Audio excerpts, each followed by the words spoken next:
लोकतंत्र की जो मौत हो रही है उसके बारे में क्या लगता है आपको? क्या महसूस हो रहा है कि जो इस देश ने 70 साल में बनाया उसको 8 साल में खत्म कर दिया गया है? आज हिंदुस्तान में लोकतंत्र नहीं है। आज हिंदुस्तान में 4 लोगों की डिक्टेटरशिप है। हम महंगाई के मुद्दे उठाना चाहते हैं, बेरोजगारी का मुद्दा उठाना चाहते हैं, जो समाज को बांटा जा रहा है उसके बारे में हम चर्चा करना चाहते हैं, यहां करना चाहते हैं, पार्लियामेंट हाउस में करना चाहते हैं। हमें ना बोलने दिया जाता है, पार्लियामेंट हाउस में हमें डिबेट नहीं करी जाती, अलाउ करी जाती है, हमें अरेस्ट किया जाता है। ये आज हिंदुस्तान की हालत है। जो ऑपोजिशन डेमोक्रेसी में, लोकतंत्र में लड़ती है वो इंस्टीट्यूशंस के बल पे लड़ती है। मतलब जो देश का लीगल स्ट्रक्चर होता है, जुडिशियल स्ट्रक्चर होता है, जो देश का इलेक्टोरल स्ट्रक्चर होता है, जो देश की मीडिया होती है, उसके बल पर ऑपोजिशन खड़ी होती है। वो सब जो इंस्टीट्यूशंस हैं वो सब के सब सरकार को पूरा सपोर्ट दे रहे हैं। क्यों? क्योंकि सरकार ने अपने लोग इंस्टीट्यूशंस के अंदर बैठा रखे हैं। हिंदुस्तान का आज हर इंस्टीट्यूशन इंडिपेंडेंट नहीं है। हिंदुस्तान का हर इंस्टीट्यूशन आज आरएसएस के कंट्रोल में है। आरएसएस का एक व्यक्ति हर इंस्टीट्यूशन में बैठा है। तो हम एक राजनीतिक पार्टी से नहीं लड़ रहे हैं, हम हिंदुस्तान के पूरे इंफ्रास्ट्रक्चर के खिलाफ लड़ रहे हैं। जब हमारी सरकार होती थी इंफ्रास्ट्रक्चर न्यूट्रल रहता था, हम इंफ्रास्ट्रक्चर को कंट्रोल नहीं करते थे। 2 राजनीतिक पार्टियों की लड़ाई होती थी, 3 राजनीतिक पार्टियों की लड़ाई होती है। आज इंफ्रास्ट्रक्चर सरकार का पूरा एक पार्टी के साथ है। फाइनेंशियल इंफ्रास्ट्रक्चर उनके साथ है। अगर कोई दूसरी पॉलिटिकल पार्टी को सपोर्ट करना चाहे, उस पर ईडी लगा दी जाती है, सीबीआई लगा दी जाती है, धमकाया जाता है, डराया जाता है। तो फाइनेंशियली मोनोपोली है बीजेपी की, आरएसएस की, इंस्टीट्यूशनली मोनोपोली है। इसीलिए ऑपोजिशन इफेक्टिवली, अग्रेसिवली खड़ी हो रही है, बट इंपैक्ट जो होना चाहिए वो दिख नहीं रहा है। जितना मैं सच्चाई बोलूंगा उतना मेरे ऊपर आक्रमण होगा। मेरी प्रॉब्लम यह है कि मैं सच्चाई बोलता हूं, मैं डरता नहीं हूं। तो मैं अपना काम करूंगा, लोकतंत्र के लिए खड़े होने का काम करूंगा, महंगाई का मुद्दा उठाने का काम करूंगा, बेरोजगारी का मुद्दा उठाने का काम करूंगा, और मेरे ऊपर और आक्रमण होंगे। यह सच्चाई है। राहुल जी, आपने कहा कि और जो धमकाता है वो डरता है।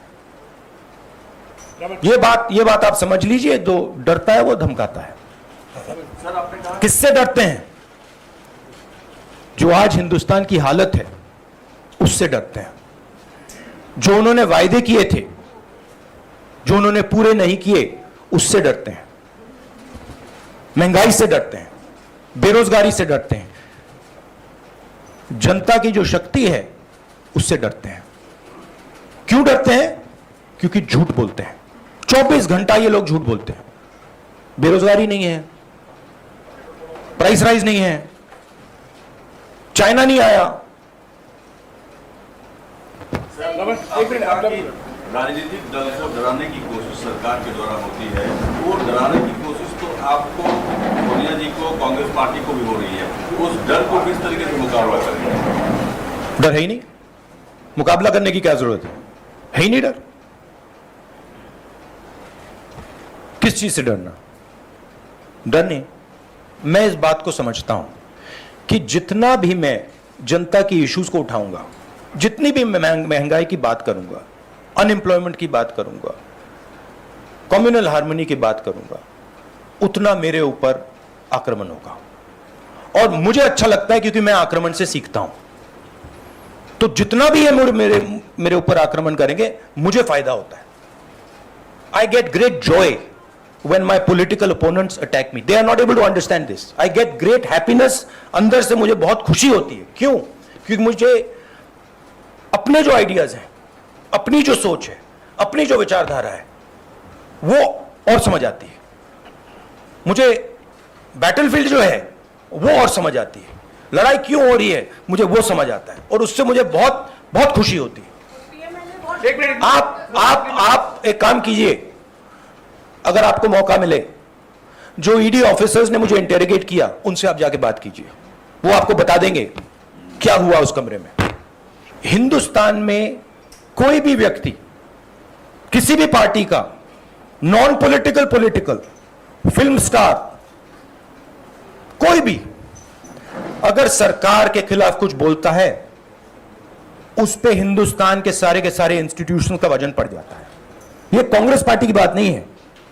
मैंने जो यहां शुरुआत की, और देश को शायद यह समझ नहीं आ रही है और आएगी बात, लोकतंत्र आज हिंदुस्तान में नहीं है, खत्म हो गया है। गांधी परिवार पे अटैक क्यों करते हैं? ये गांधी परिवार पे इसलिए अटैक करते हैं क्योंकि हम एक विचारधारा के लिए लड़ते हैं, और हमारे जैसे देश में करोड़ों लोग हैं। हम लोकतंत्र के लिए लड़ते हैं, हम कम्युनल हार्मनी के लिए लड़ते हैं, और सालों से लड़ रहे हैं। यह सिर्फ मैंने नहीं किया, सालों से हो रहा है। जान दी है मेरे परिवार ने। यह हमारी जिम्मेदारी है, रिस्पॉन्सिबिलिटी है, जो भी आप कहना चाहो, क्योंकि हम इन विचारधाराओं के लिए लड़ते हैं। जब हिंदुस्तान को बांटा जाता है, हिंदू मुसलमान को लड़ाया जाता है, हमें दर्द होता है। जब किसी को दलित कह के मारा जाता है, पीटा जाता है, हमें दर्द होता है। जब किसी महिला को पीटा जाता है, हमें दर्द होता है। इसीलिए हम लड़ते हैं। ये एक परिवार नहीं है, ये एक विचारधारा है। आप कह रहे हैं कि बेरोजगारी, महंगाई के मुद्दे पर हम लड़ रहे हैं। बीजेपी ये कहती है कि लोकतंत्र में चुनाव सबसे अच्छा तरीका होता है जब जनता तय करती है वो किसकी। हाँ, हिटलर भी चुनाव जीत के आया था। चुनाव हम जीत रहे हैं। बीजेपी हाँ, हिटलर भी चुनाव जीत जाता था। हिटलर चुनाव कैसे जीतता था? हिटलर चुनाव ऐसे जीतता था कि जर्मनी के पूरे इंस्टीट्यूशंस उसके हाथ में थे। उसके पास एसए थी, पैरामिलिट्री फोर्स थी, उसके पास पूरा का पूरा ढांचा था। मुझे पूरा का पूरा ढांचा दे दो, फिर मैं दिखाऊंगा आपको कैसे इलेक्शन जीता जाता है। सारे के सारे हिंदुस्तान के इंस्टीट्यूशंस आज आरएसएस, बीजेपी के कंट्रोल में है। सारे के सारे, एक नहीं बचा है, सारे के सारे। तो जो ऑपोजिशन का आइडिया है, ऑपोजिशन के ऑर्गेनाइजेशंस नहीं, ऑपोजिशन का जो आइडिया है, उस पर आक्रमण हो रहा है। इन खबर चैनल को सब्सक्राइब करें।